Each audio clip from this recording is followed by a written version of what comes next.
Time to get the program started. It's 12:15. We have a packed program and only about 45 minutes to get to it. So welcome to the Marion Minor Cook Athenaeum. My name is Zachary Corser. I'm the research director of the Dreier Roundtable.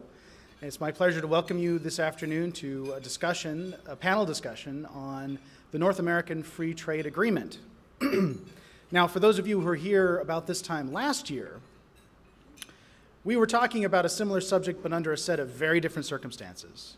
We were here on October 28th, in fact, talking about NAFTA. We were talking with the former U.S. Commerce Secretary, Mickey Cantor. We talked with Jaime Sarapuche, who held a similar position in the Mexican government, and also with Congressman David Dreier as well, talking about the origins of NAFTA, but we're also thinking about the future of NAFTA, but in a very different context. Because on October 28th, it really didn't seem like Hillary Clinton was going to lose. It seemed like she was pretty close to winning at that time. In fact, we were imagining a future of global trade under a Democratic administration.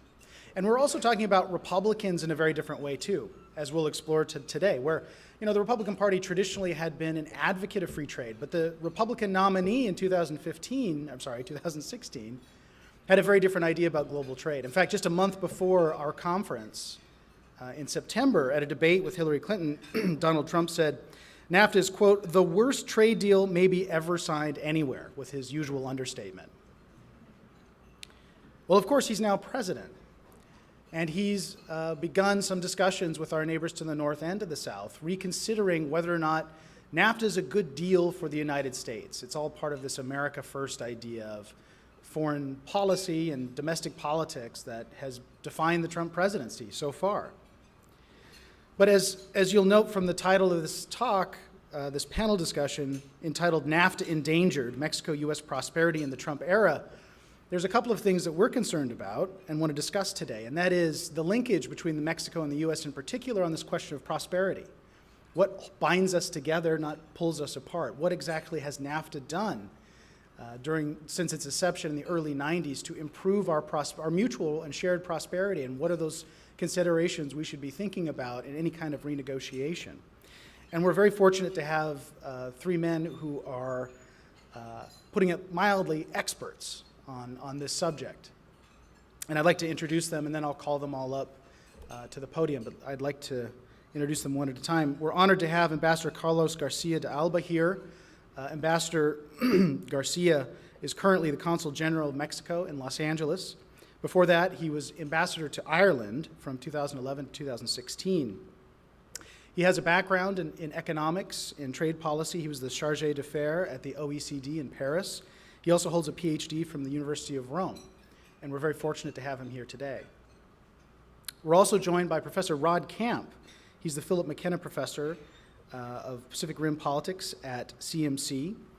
He's a member of the Council on Foreign Relations. He's written over 30 books on Mexico. How many of you have even read 30 books on Mexico? He is a renowned scholar on Mexican politics. He has an honorary doctorate, in fact, from St. Olaf for his scholarship on Mexico.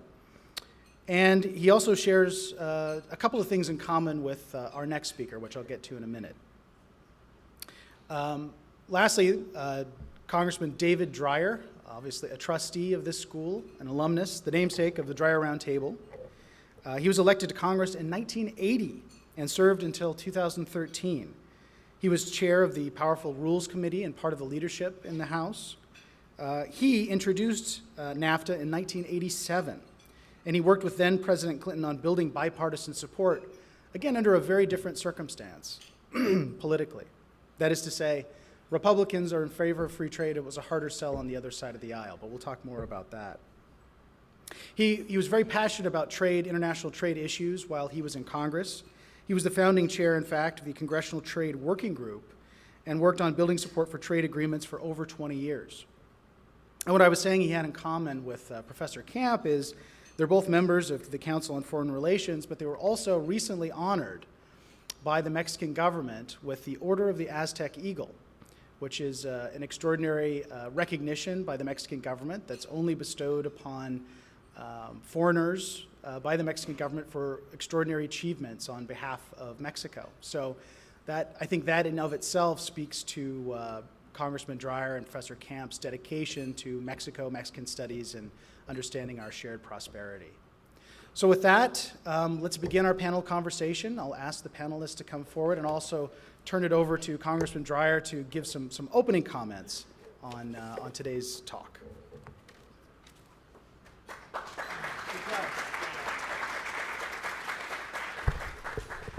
It's a thrill for me to be back. Come up, Mr. Ambassador, and let me just say what a thrill it is for me to be back here on campus because, not surprisingly, it's pretty easy for one to get discouraged with things that they observe around this country, in Washington, D.C., where I had the privilege to serve for nearly a third of a century, representing Claremont, among other cities, and Rancho Cucamonga and the other communities out here.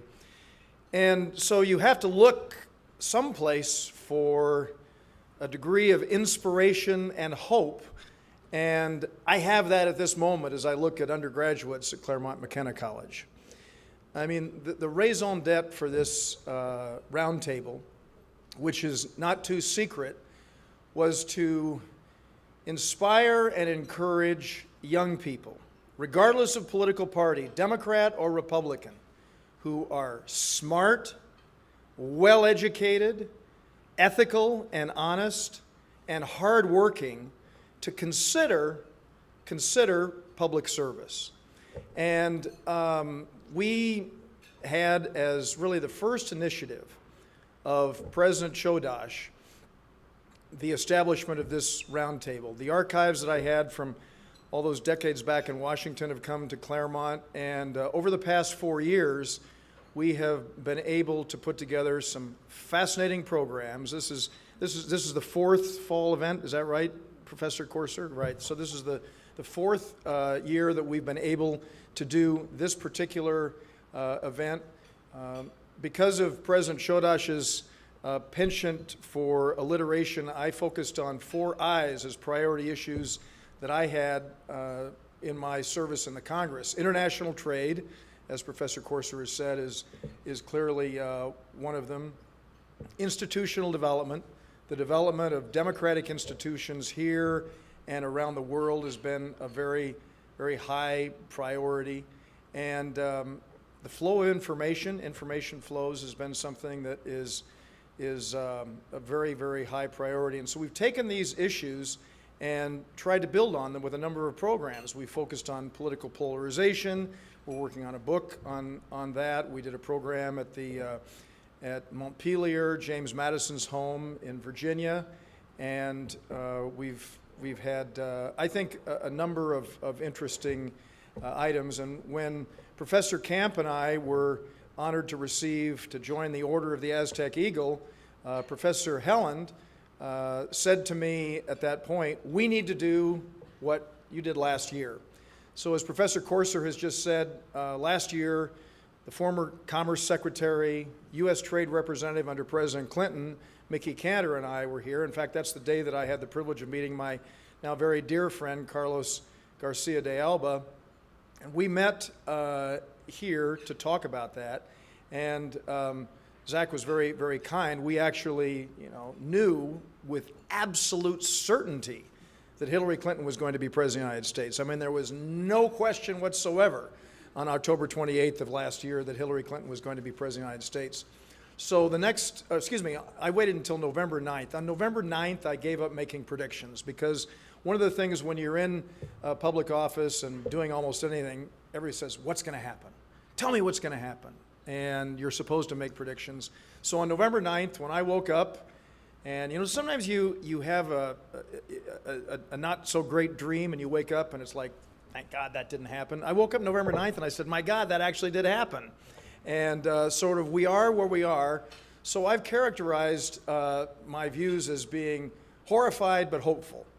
And interestingly enough, on the issue of the North American Free Trade Agreement, I think it's important to see where we are. Lots of outrageous things have been said about the NAFTA during the debate and since that time. And I was reminding Professor Corser that actually as we look at all these anniversaries, day after tomorrow is the 24th anniversary of what was a famous debate on CNN. Not one of you undergraduates was around at that time. It was 24 years ago. And it was between Vice President Al Gore, who had just for 10 months been Vice President of the United States, and H. Ross Perot, who had been the independent candidate for president in 1992. And Ross Perot actually said in this debate something that is very well known, and I'm going to look to Professor Corser to actually quote H. Ross Perot since he does it so brilliantly. Hello? Oh. Larry, I just want to say one thing, Larry. You are going to hear a giant sucking sound taking all our jobs. So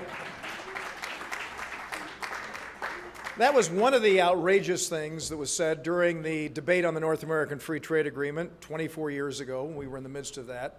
And and then I'd like to say that the quote that came from the debate between Hillary Clinton and Donald Trump led to kind of an interesting statement, which I think is totally wrong. And so I'm going to make what some might interpret as an outrageous statement, but I actually have facts to back it up. And what I'm going to say is well, the North American Free Trade Agreement may be characterized as the single worst trade deal ever signed in all time, or whatever that was, something characterization like that. And what I'm going to say is that the North American Free Trade Agreement has saved thousands and thousands of lives. The North American Free Trade Agreement has saved thousands of lives. In 1985, there was a horrible, devastating earthquake that hit Mexico. 5,000 people lost their lives. 5,000 people lost their lives in that 1985 earthquake. I remember First Lady Nancy Reagan going to Mexico following that to help in the rebuilding effort. Well, just a few years later, we were able to pass the North American Free Trade Agreement, and it led to economic growth which is unparalleled. It took Ambassador Garcia, when I used to say there's $1 billion a day in cross-border trade between Mexico and the United States, he leaned to me in his wonderful diplomatic way and said, "My dear David, it is $1.5 billion a day in cross-border trade that takes place between Mexico and the United States." And we have seen the average Mexican family who lived in a one-room home before the implementation of the NAFTA now lived in a three-room home. The education standards in Mexico have been dramatically improved since implementation of the North American Free Trade Agreement. Now, I'm not going to say that the NAFTA is the panacea, the cure to all the ailments of society. But I will say this: we saw this terrible earthquake hit, and a friend of mine, Dr. Lucy Jones, who is the head of the U.S. Geological Survey at Caltech, whenever there was an earthquake, Lucy Jones is the person here in Southern California to whom we look. She is an expert. I was on the set of a program with her the other day, and she, totally non-political, said, of course, the North American Free Trade Agreement actually saved lives because of the retrofitting and the economic growth and development that has taken place. And I see President Gann here. I did not see earlier. I want to say that this roundtable was actually her first initiative when she was president. And I want to say how much I appreciate that. And her leadership, Rod and I are both members of the Council on Foreign Relations, and President Gann has been part of the very important leadership of the Council on Foreign Relations. And so the point that I'm making about outlandish statements, we have lots of empirical evidence that shows that it clearly has been very, very beneficial. And it has, in fact, saved lives. And lots of people have come to that conclusion, and I think it's key. So we're ready to get started. Professor Corser, and I have to say again, to be with Rod Camp, to get to know him over this process has been amazing. One quick story. When Luis Videgaray, the Secretary of State of Mexico, was here, Rod and I went in an elevator with some of his staff members, and this young woman looked and said, "Professor Camp, every single one of us has read all of your books." And so Rod Camp is an iconic figure throughout Mexico, and I'm just privileged that I was able to receive the Order of the Aztec Eagle with him. And I've already bragged on Carlos Garcia, so I don't need to say anything more.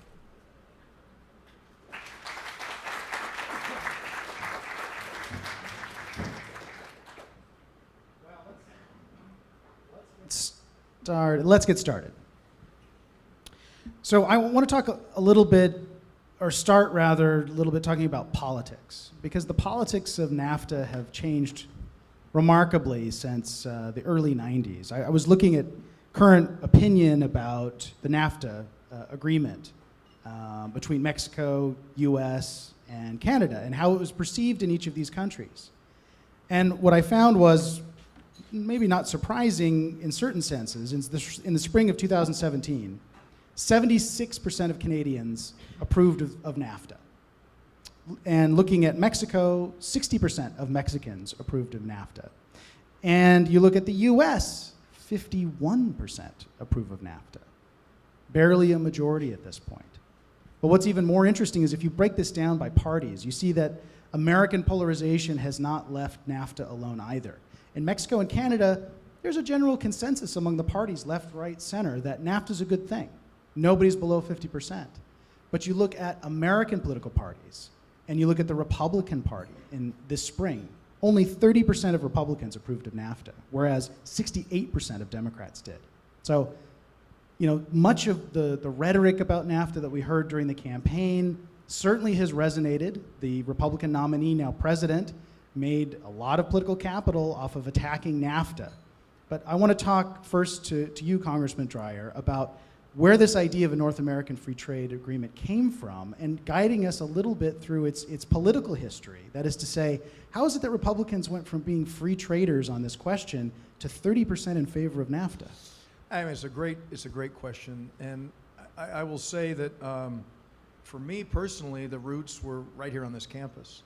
You know, I grew up in a business family in the Midwest.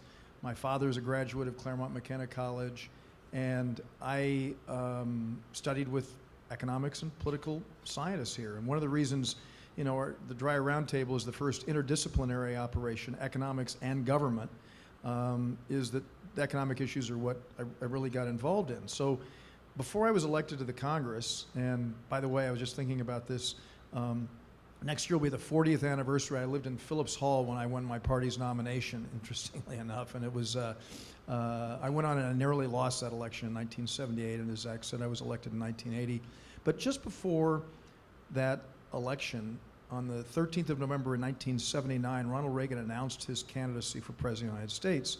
And in that announcement, he envisaged an accord of free trade among all of the Americas, from the very tip to the north to Tierra del Fuego in the south. And it didn't get a lot of attention when he said that in 1979. So this was really the vision that Ronald Reagan had. And I joked when we were receiving the Order of the Aztec Eagle that I was laughed at because as a young congressman in 1981, I went to my first international trip was to Mexico. And when I went, President Jose Lopez Portillo was there, and Democrats and Republicans alike, when I just said, gosh, you know, President Reagan talked about this notion of free trade among the Americas, you know, maybe it's something we should consider. Democrats, Republicans, all the Mexicans laughed at me, everyone. It was just a joke. I mean, it was just I was this chamaco, you know, I mean, just this kid who had come in there, and I was, you know, throwing this out, and they all made fun of me. And I went back to Washington, and it took a few years, and then as Zach said, 30 years ago right now, I joined with two of my Republican colleagues, and we introduced the NAFTA. And then, I mean, it was just kind of an afterthought, got very little attention, but the discussion began to build. The completion of the Canada-U.S. trade agreement was put into place first in 1988, and then we were signed by President Reagan, interestingly enough, and then we were able from there to move to the idea of bringing Mexico in. Well, everyone who criticized it would say, well, I mean, they were very harsh criticisms of Mexico, of course, a socialist country and a one-party system and all of these things. And many of us would argue, well, why should that in any way undermine our ability to engage in commercial relations? Because I'm one who believes that trade promotes private enterprise, which creates wealth, which improves living standards, which undermines political repression. And Mexico had a long way to go. We all know that. And I argue that the NAFTA not only created tremendous economic opportunity in Mexico, but the socio-political and geopolitical ramifications have been so far-reaching and I mean, I can get into a lot of those, but the point is really is born out of the announcement speech that President Reagan gave in 1979, and built to today, and that's why, as you might guess, I'm kind of saddened to see where we have gone, and the fact that people are not as supportive of it, because it's been a win-win. So, in terms of something that binds our two countries together, this North American Free Trade Agreement, one of the propositions that President Trump, through his representatives, have made is that maybe we should think about starting a 6-month countdown to canceling the agreement, to bring pressure to bear on our neighbors to get more favorable negotiating. Or he's even proposed a 5-year sunset clause. Or maybe we should basically renegotiate this every 5 years and see if it's still working for America. I mean, do you think any of those are reasonable? I mean, you were talking earlier about how NAFTA does a lot more than economics. Let's ask them. I mean, I can go on and on about it. When don't we Okay. Well, Rod, I want to ask you a related but similar question from the Mexican side of the border. We talk a lot about the American side of the border in terms of the effects that NAFTA's had, and I could go through some bullet points here about some perceptions about economic and political perceptions about NAFTA that don't really live up to scrutiny. But I'm also curious about what the actual effects have been on the other side of the border, particularly because Congressman Dreier mentioned this, the idea that this wasn't always 100% the notion that, you know, we're talking about building up trade, we're also talking about building up, you know, societies, helping to bridge the link or the gap between American prosperity and Mexican prosperity, and helping to grow some safety and security in Mexican society and economics. And I'm just kind of curious, you know, looking since the early 90s till today, what effects has NAFTA had on Mexican politics, that you can perceive?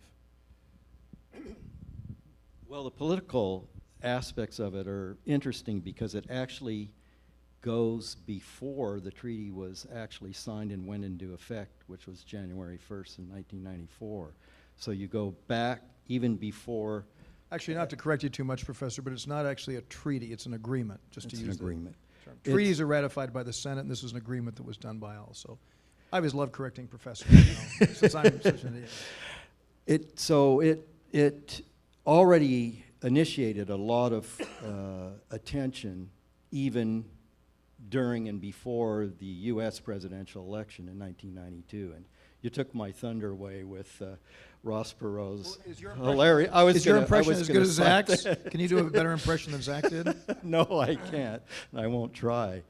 And the point I would make is that because of the desire of President Salinas to have this agreement approved, it created a desire to respond to what was happening in the financial community in New York, as well as politically in the United States. So to give you an example of how significant that was, the Wall Street Journal had written an editorial criticizing a state gubernatorial election in Mexico and the state of Guanajuato, and because there was fraud in that election.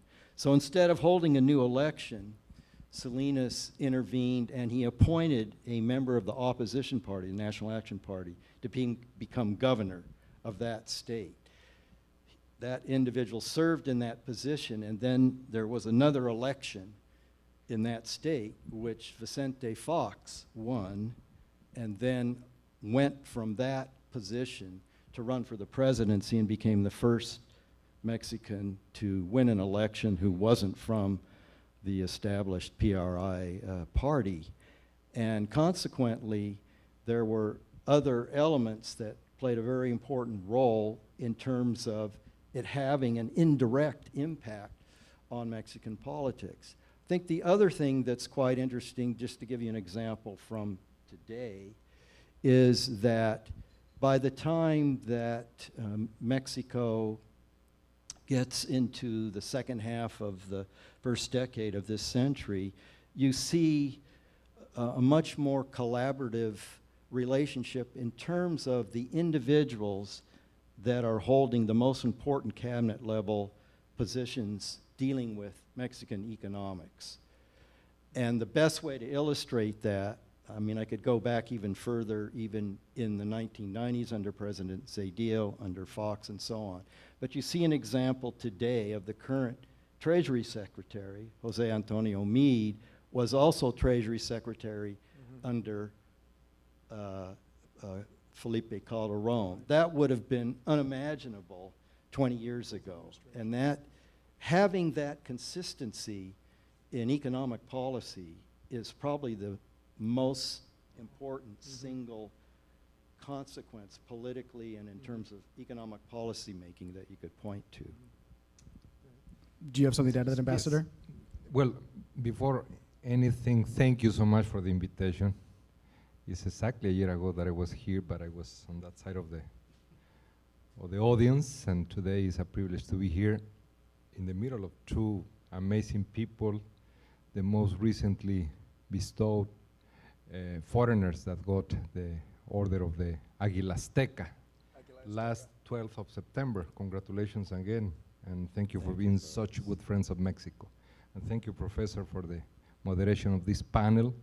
And if I may, I was Consul of Mexico in Dallas 12 years ago, and I met Rospero, both senior and junior, more than once. And let me tell you, I'm so happy, I feel very well that I was able to convince the Perot family to invest for the first time ever in Mexico. Wow, wow, Yeah. wow, wow, that's great. And they still have some investments in Mexico up to now.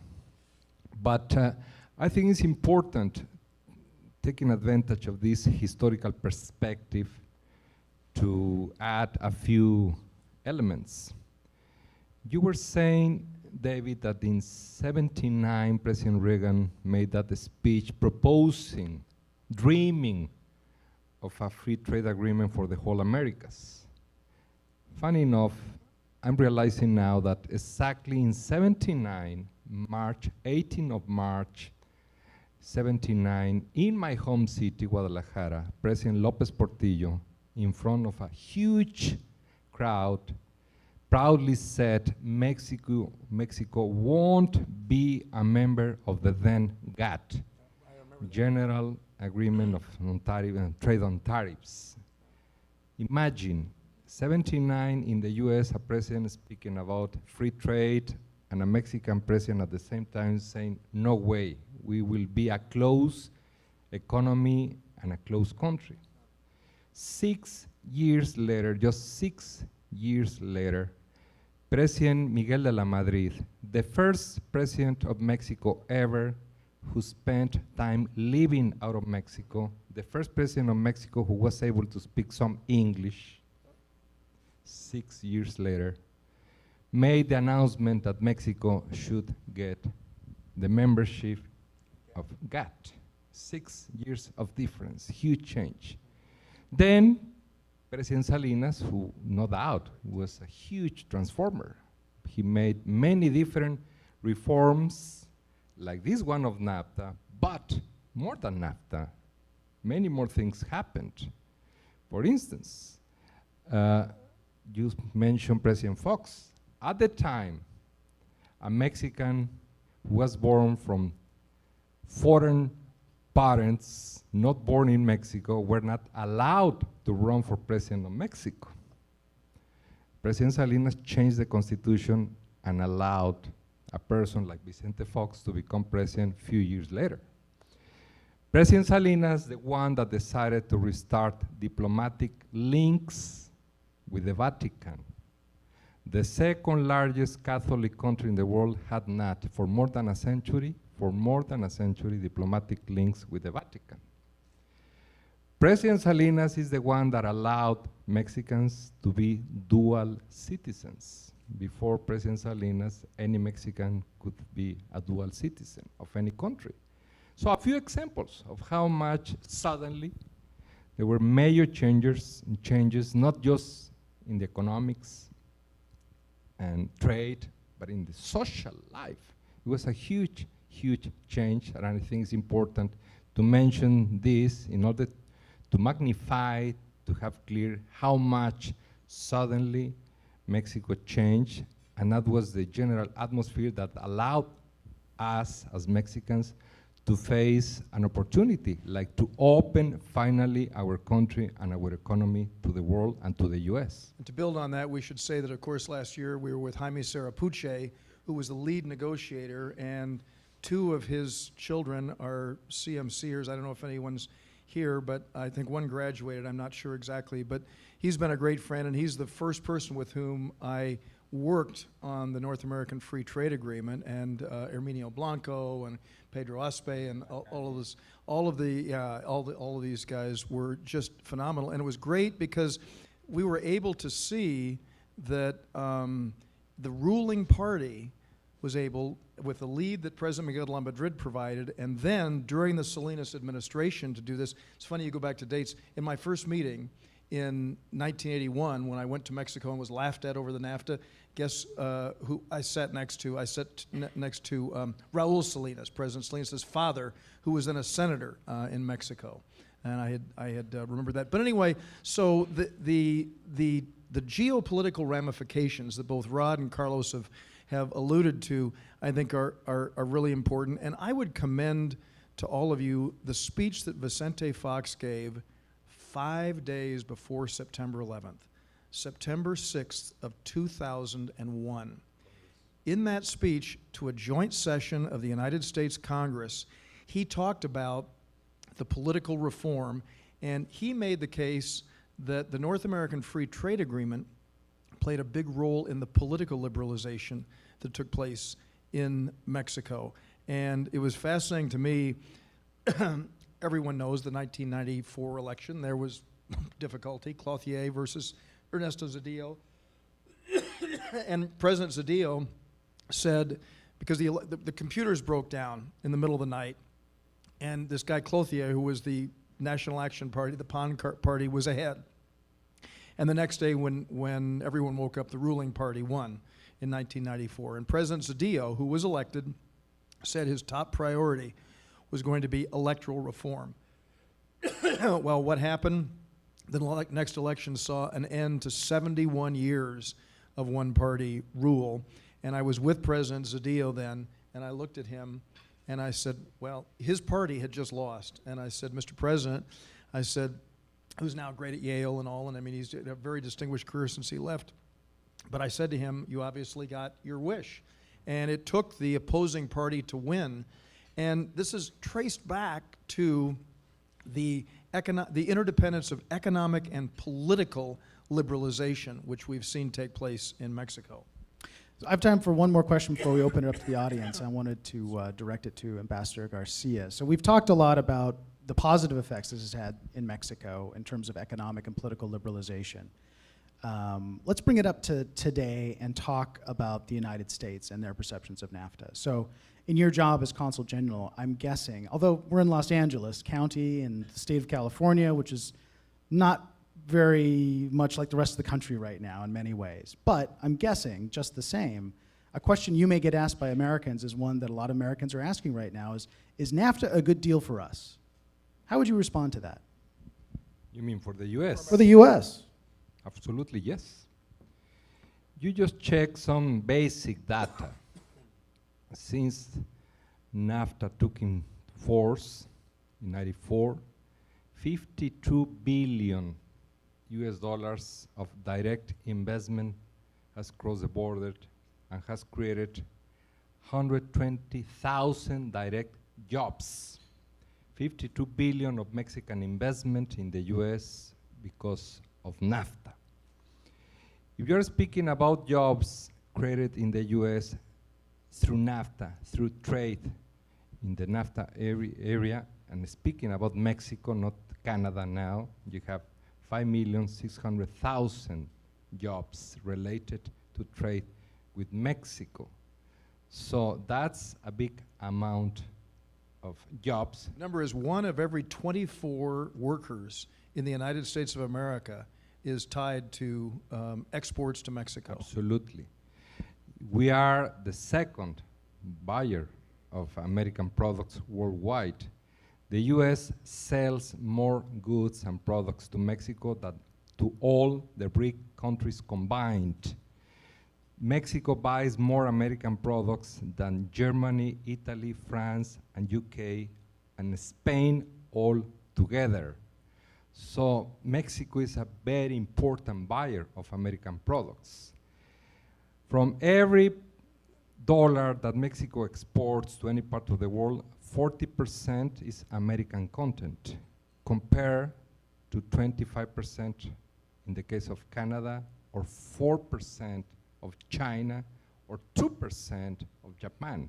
So Mexico has been not just a reliable, but a good source, origin of investment, creation of jobs, and also we have been able to purchase, to buy continuously more and more American products. In fact, Mexico first and Canada second are the only countries that have double-digit. Every other country in the world has single-digit, 8%, 3%. Mexico is the main buyer of at least, well, among the first 3 buyers in 31 American states. So Mexico is a very reliable source for the US. And again, those numbers, I can give more numbers, but I think that's enough to give you an idea of how important and convenient NAFTA has been, not just for the American economy, for the American citizens. One of the things that the moment people get frustrated, the first instinct is to pull up the drawbridge. Pull up the drawbridge. I mean, let's, sort of what you said that Lopez Portillo said in March of 1979. We are going to be able to do this all ourselves. And frankly, this is one of the things that Donald Trump played into.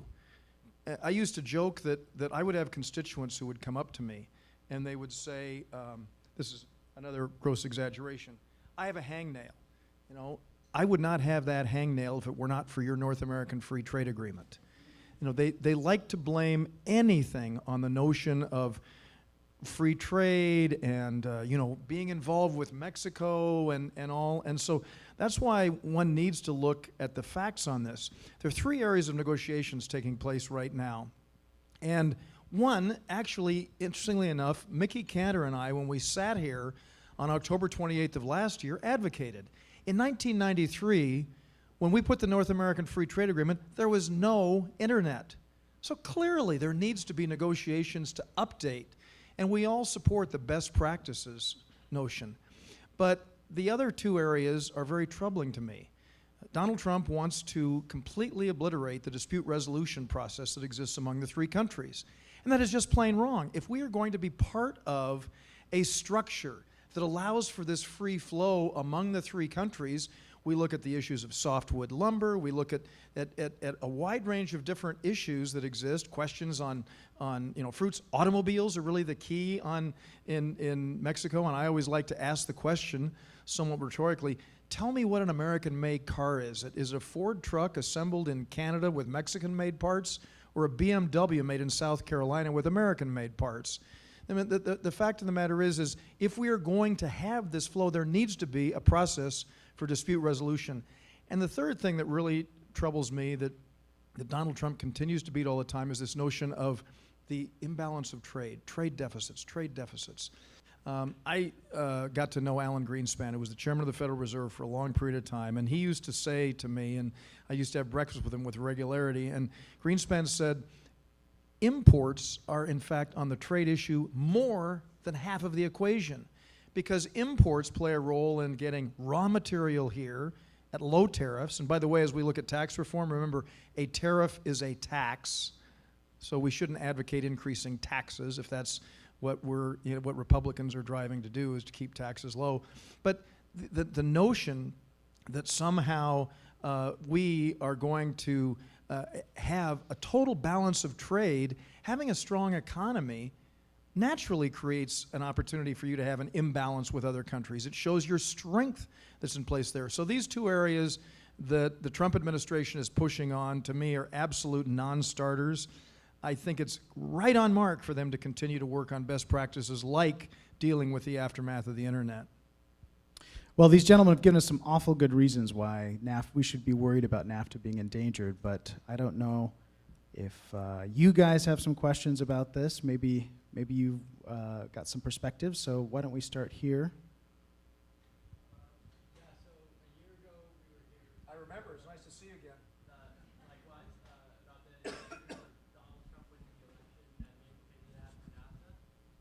I was wrong. Yeah, so Somebody doesn't say that very often, but Yeah. I mean, I will say it. I was kind of wondering about the implications on the other side of the border now that we have threat of people like Andrés Manuel López Obrador winning as well. To me, that's a great, great question, and one of the most troubling things that has developed. And that is, and Luis Videgaray, the Secretary of State, said this to Professor Camp and me when we had a private meeting with him. He said, the United States of America today has a very pro-U.S. government in place. And I will share an anecdote that I have not told too many people. Carlos Garcia de Alba put together a meeting of the consuls general for Mexico from up and down the West Coast. And he invited me and some other community leaders from the West Coast to join them. And we went to Baja, and we were in Tijuana, we were in Ensenada, we were in Rosarito. And late the first evening when we were in Ensenada, the mayor had spoken, and somebody gave me the microphone. I'd had a little tequila, I have to admit, and I began talking about the warm relationship that exists between the Mexican people and the people of the United States of America. And the mayor's wife came, and you saw this, Carlos, and started sobbing on my shoulder. I had not even met her yet. And she just came and started sobbing on my shoulder, and she said, everyone here thinks that you all hate us. Everyone here thinks that you all hate us. And so the concern, just in looking at the bilateral relationship, is that as we see an anti-American sentiment ginned up in Mexico, the prospect of the election of a strong anti-U.S. president is on the horizon and potential, and something that really does trouble me. Let me just add an element to your question. It's true that López Obrador is benefiting from those statements, and that gives him an advantage, but it depends very much on the significance of a foreign policy issue impacting the outcome of the presidential election in 2018. And right now, and for much of Mexico's recent electoral history, the two most important issues are your personal economic situation and your security situation. To my knowledge, there hasn't ever been a case in the last 3 decades in which a foreign policy issue had any decisive impact on the outcome of a presidential election. So, From your lips to God's ears and the voters in Mexico. yeah. So on the other hand, the data that's come out of Mexico in terms of recent surveys is that 9 out of 10 Mexicans, as you might imagine, have a negative view of President Trump. And perhaps more importantly, in line with what David was just saying to you, that has been translated into a more negative attitude about the United States, which is unfortunate. Because I would say before President Trump, both during his campaign and as president, has been making these negative statements about building a wall and getting rid of NAFTA, that actually, I think Carlos and David would agree with me, the degree of nationalism in Mexico towards the United States has declined dramatically. And consequently, that relationship was very positive. I think the relationship is still positive among professionals who are working on both sides of the border and who represent various different cabinet agencies.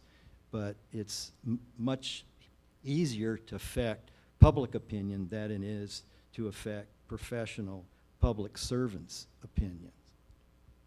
Well, if I may, taking advantage of your good question, 2 things. The first, when NAFTA started to be considered as a possibility.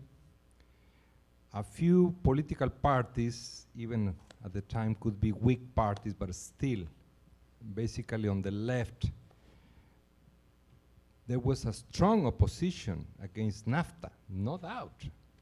Nowadays, there is not any political party in Mexico, right, center, left, that opposes NAFTA. NAFTA nowadays is accepted by any political force in Mexico.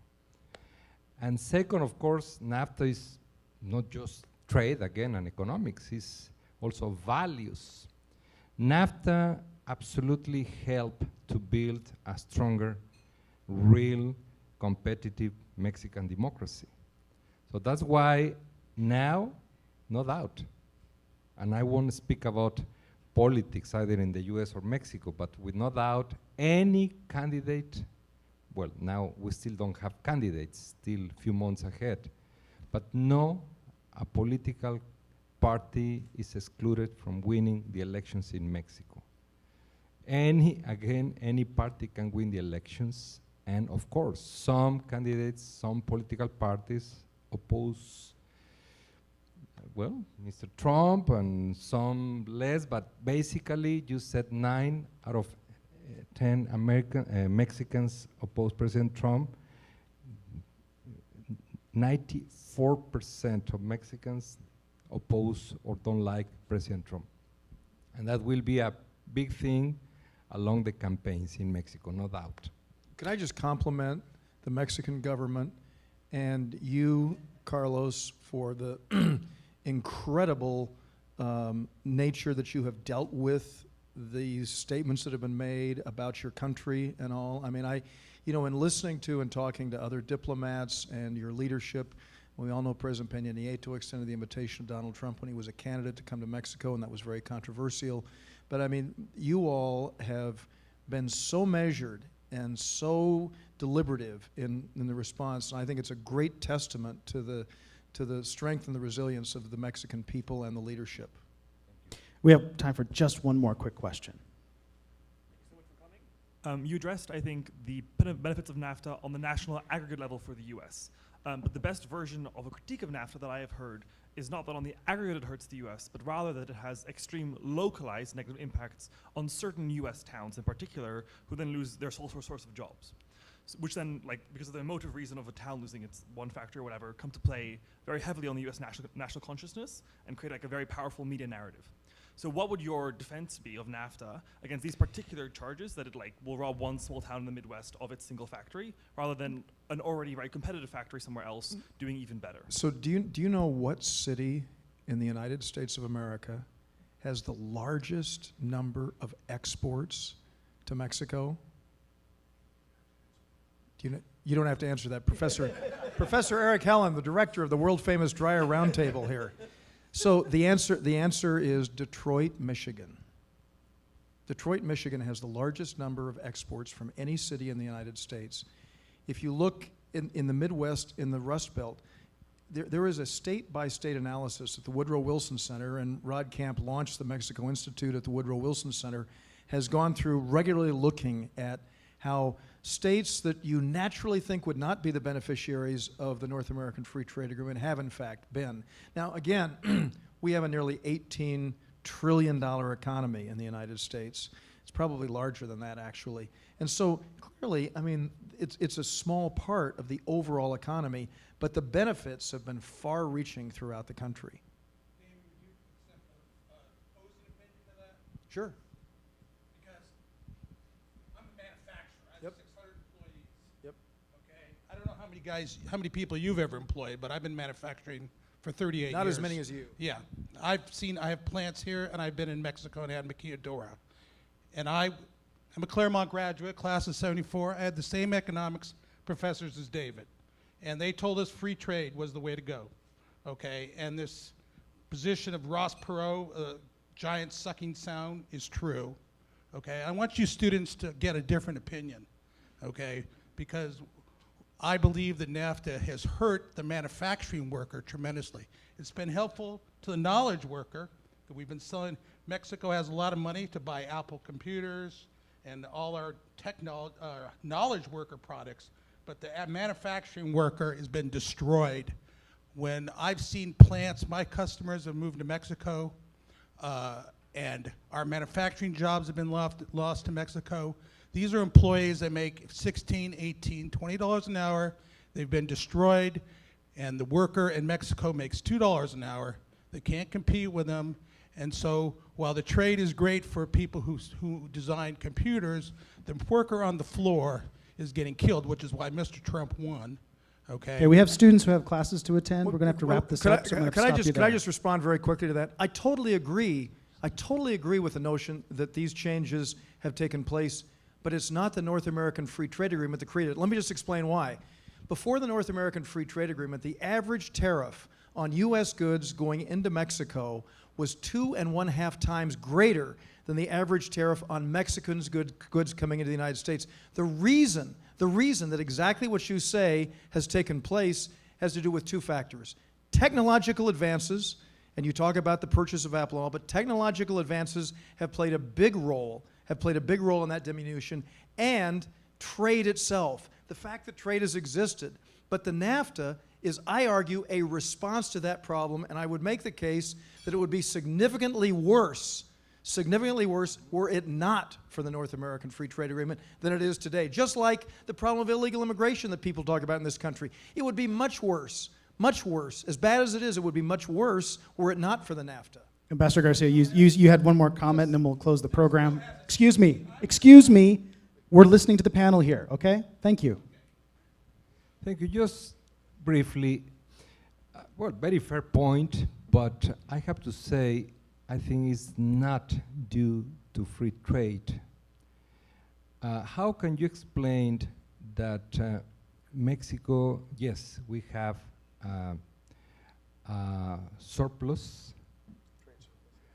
trade surplus with the US, 64 billion US dollars. The US has a 360 billion US dollars deficit with China, with no free trade agreement. So the reason is not free trade. The reason is competitiveness and innovation. And I fully agree with David. If it wouldn't be because of NAFTA, the deficit of the US with Mexico and with the world will be much bigger than it is. Well, this debate is not over on this subject, but unfortunately our panel is done for the day because we're after 1 o'clock and everyone's got to get back to class. So please join me in thanking this panel for the excellent discussion.